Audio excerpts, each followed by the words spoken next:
تو صلح کل لیا جا کھل کے میدان میں، یہاں ہم خنجر تاجو۔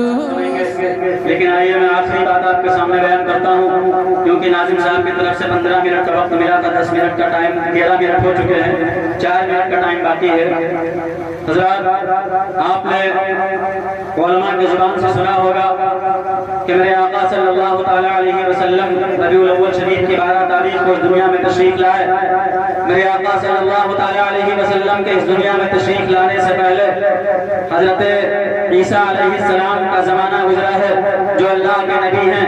حضرت عیسیٰ علیہ السلام کے زمانے سے لے کر کے اور نبی کے اس دنیا میں تشریف لانے تک تقریباً 563 یا 68 برس کا زمانہ ایسا گزرا جس میں مطلب کوئی اللہ کا نبی نہیں آیا، مگر وہ 563 یا 68 برس کا زمانہ ایسا گزرا۔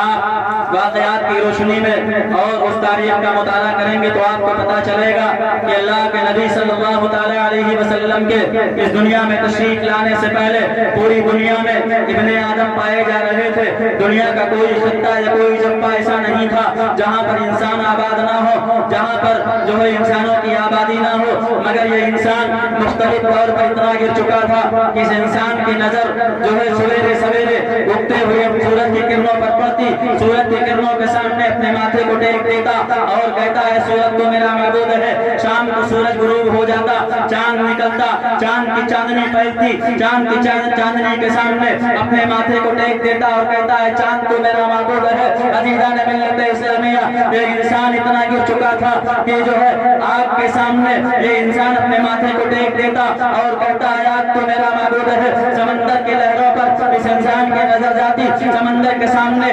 اپنے ماتھے کو جھکا دیتا، اپنے سر کو جھکا دیتا ہے، سمندر تو میرا معبود ہے۔ پوری دنیا میں اس وقت 22,000 معبودانے باقی معاذ اللہ پوجے جا رہے تھے۔ عزیزان ملت اسلامیہ، جس عرب کے دیش میں میرے آقا پیدا ہوئے اس عرب کا دستور یہ تھا کہ زندہ لڑکیوں کو دربار کر دیا جاتا تھا۔ اگر کسی کے یہاں لڑکی پیدا ہو جاتی، باپ بچی کو ماں کے گود سے زبردستی چھین لیتا اور چھیننے کے بعد میں بستی کے باہر لے جا کر کے زمین میں گڑھا کھود کر کے دفن کر دیا کرتا تھا۔ اللہ اکبر، یہ ماحول پایا جا رہا تھا۔ ہم اور آپ جس ہندوستان کے اندر تشریف فرما ہے اس ہندوستان کا ماحول یہ تھا، ہم اور آپ جس ہندوستان کے اندر جلوہ گر ہے اس ہندوستان کا ماحول یہ تھا کہ سگی بہنوں کے ساتھ شادیاں کی جا رہی تھی، لڑکیاں بھیٹ چڑھائی جا رہی تھی۔ عزیزان ملت اسلامیہ، اس ہندوستان کا ماحول یہ تھا۔ اگر حالت جوانی میں کسی عورت کے شوہر کا انتقال ہو جاتا تو پھر یا تو